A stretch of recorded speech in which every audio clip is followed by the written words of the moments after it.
రాజు కొడుకు మంత్రి కొడుకు. పుష్కరావతి నగరాన్ని ఏలే సూరసేనుడనే రాజుకు ఒకే ఒక కొడుకుండేవాడు. అతనికి చిన్నతనం నుంచి మంత్రి కొడుకుతో గాఢమైన స్నేహం ఉండేది. ఇద్దరూ ఒకే వయసు వాళ్ళు, ఒకే విధమైన రూపురేఖలు కలిగి ఉండేవాళ్ళు. వారి మధ్య స్నేహం ఎంతగా పెరిగిపోయిందంటే వాళ్ళు ఒకరిని విడిచి ఒకరు క్షణం కూడా ఉండలేకపోయేవారు. ఇలా కొంతకాలం గడిచాక రాజు కొడుకు పెళ్లి ఉజ్జయినిలో జరగడానికి నిశ్చయమైంది. రాజు కొడుకు మంత్రి కొడుకును తనతో పాటు ఏనుగుపైన ఎక్కించుకొని పరివారంతో సహా ఉజ్జయినికి బయలుదేరాడు. సాయంకాలం అయ్యేసరికి ఇక్షుమతి నది తీరానికి చేరుకొని అక్కడ మజిలీ చేశారు. అక్కడ భోజనాలు అయ్యాక రాజు కొడుకు తన దాదిని ఏదైనా కథ చెప్పమని అడిగి ఆమె కథ చెప్పుతుండగానే మార్గాయాసం చేత నిద్రపోయాడు. తరువాత దాది కూడా నిద్రపోయింది. మంత్రి కొడుకు మాత్రం నిద్రపోలేదు. అతనికి ఆకాశంలో ఎవరో మాట్లాడుకునే మాటలు వినిపించాయి. అతను వాటిని శ్రద్ధగా ఆలకించసాగాడు. ఆ మాట్లాడుతున్నది ఎవరో దేవతా స్త్రీలని అతనికి తోచింది. వారిలో ఒకరితే ఈ పాపిష్టివాడు పూర్తిగా కథ అవ్వకుండానే నిద్రపోయాడు. అందుచేత వీడికి శాపం ఇస్తున్నాను. ఈ హారాన్ని కింద పడేస్తున్నాను. వీడు తెల్లవారితే లేచి దీన్ని తీసుకుని వెంటనే చేస్తాడు అన్నది. అలా చావుని పక్షంలో నది దాపులో ఉన్న ఆ మామిడి చెట్టు పళ్ళను చూసి ఆశపడి కోస్తాడు. కోసి ఆ వెంటనే చేస్తాడు అన్నది. మరొకరితే అలా కూడా చావుని పక్షంలో వీడు పెళ్లివారింట ప్రవేశించే క్షణంలో ఆ ఇంటి ముందు భాగం కూలి మీద పడి చస్తాడు. అలా కూడా చావు తప్పించుకున్నట్లయితే పడకటింట ప్రవేశించి 100 తుమ్ములు తుమ్ముతాడు. వాడు తుమ్మినప్పుడల్లా ఎవరో ఒకరు చిరంజీవా అని పక్షంలో నిశ్చయంగా చస్తాడు అన్నది 4వది. ఈ మాటలు విన్నవాడెవడైనా వాడికి ప్రాణాలు కాపాడాలని వాడితో ఈ సంగతి చెప్తే వాడు కూడా చేస్తాడు అన్నది 5వది. ఆ తరువాత ఆ దేవతా స్త్రీలు ఆకాశ మార్గాన వెళ్ళిపోయారు. పిడుగుపాటు లాంటి ఈ మాటలు విని మంత్రి కొడుకు చాలా కలవరపడ్డాడు. రాజు కొడుకు చేస్తే తను బతికి ఉండలేడు. అలా అని రాజు కొడుకుతో ఈ శాపాల మాట చెప్పి అతనికి చావు తప్పించడానికి కూడా లేదు. అతని చావు అబద్ధము, తన చావు నిజం అవుతుంది. అందుచేత తన మిత్రుడిది ఏమీ అనకుండానే తాను అతని ప్రాణాలు కాపాడాలని మంత్రి కొడుకు నిశ్చయించుకున్నాడు. ఆ రాత్రి అతనికి కన్ను మూతపడలేదు.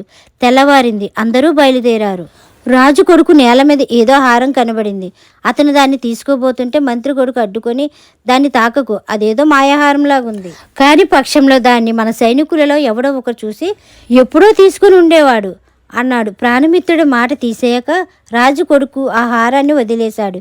కొంచెం దూరం వెళ్ళేసరికల్లా పళ్ళతో నిండిన మామిడి చెట్టు కనబడింది. రాజు కొడుకు ఆ మామిడి పళ్ళను కొయ్యబోయాడు. మిత్రమా, వాటిని తాకకు, అవి తినదగిన పళ్ళైతే ఈ అరణ్యంలో ఉండే కోతులు వాటిని ఎప్పుడో కొరికేసేవి అన్నాడు మంత్రి కొడుకు. అంత చక్కని మామిడి పళ్ళను వదిలేయడం బాధగానే ఉన్న రాజు కొడుకు స్నేహితుడి సలహాను పాటించి వాటిని కొయ్యకుండానే ముందుకు సాగాడు.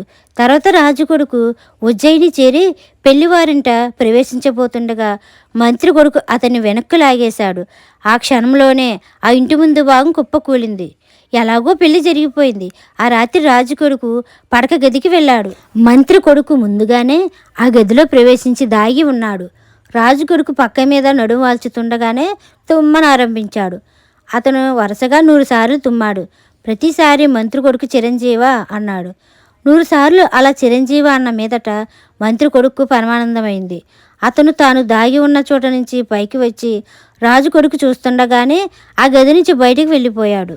రాజు కొడుకు అది చూసి ఈర్ష్య చెంది తమ మధ్య ఉన్న స్నేహం కూడా పాటించక ద్వారపాలకులను పిలిచి నా పడక గదికి ప్రవేశించిన ఆ దుర్మార్గును పట్టి బంధించండి, తెల్లవారుగానే వధించండి అని ఉత్తర్విచ్చాడు. రాజభటులు మంత్రి కొడుకును తెల్లవార్లు నిర్బంధంలో ఉంచి తెల్లవారగానే అతనితో సహా వధ్యభూమికి బయలుదేరారు. అప్పుడు మంత్రి కొడుకు వాళ్ళతో, నన్ను ముందుగా ఒకసారి రాజు కొడుకు వద్దకు తీసుకువెళ్ళండి, నేను అతనితో ఒక మాట చెప్పాలి, ఆ తర్వాత నన్ను వధింతురు గాని అన్నాడు.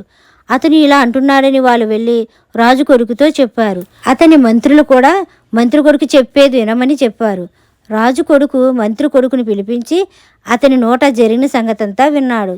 ఇల్లు కూలిపడటం ఒకటి ప్రత్యక్షంగా కనబడడం చేత మిగిలినవి కూడా తప్పక నిజమే అయ్యి ఉంటాయనుకొని మంత్రి కొడుకును క్షమించి అతనితో ఎప్పటిలాగే స్నేహంగా ఉన్నాడు.